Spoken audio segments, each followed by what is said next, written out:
La colère des taxis qui repart de plus belle et qui menacent maintenant de durcir leurs mouvements. Des blocages ont eu lieu ce matin sur de nombreuses autoroutes, notamment aux abords des aéroports parisiens, Roissy et Orly.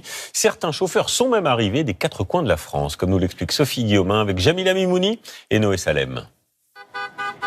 Des taxis par centaines qui roulent au pas pour une journée noire sur les grands axes franciliens. À Roissy, mais aussi à Orly, ils se sont retrouvés dès le petit matin, venus de toute la France, avec un seul objectif, mettre une grosse pression sur le gouvernement.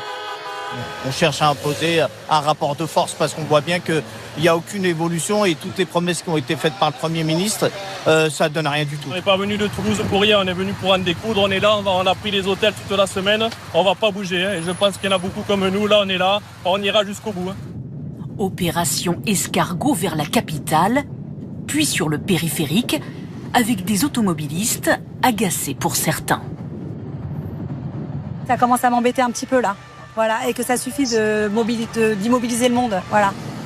Les taxis convergent vers le ministère de l'économie, Bercy, déjà bloqué depuis hier. Ils dénoncent une concurrence déloyale de la part des VTC. Ils contestent aussi la nouvelle convention de l'assurance maladie concernant le transport des malades. Selon eux, cette réforme menace leurs revenus et l'existence même de nombreuses entreprises. Ce matin, à l'issue d'une rencontre au ministère de la Santé, ils ont salué un début d'ouverture. L'avancée d'aujourd'hui, c'est que nos propositions vont être étudiées, vont être chiffrées, on va avoir des retours et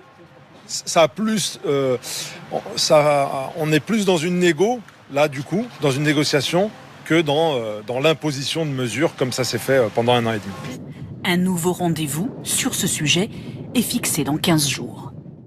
Oui, parallèlement, les VTC se mobilisent également. Ils réclament des mesures concrètes face à la précarisation de leur métier. Là aussi, ce sont les accès aux aéroports qui ont été ciblés, comme ici à Toulouse, où cela a engendré plusieurs kilomètres de bouchons.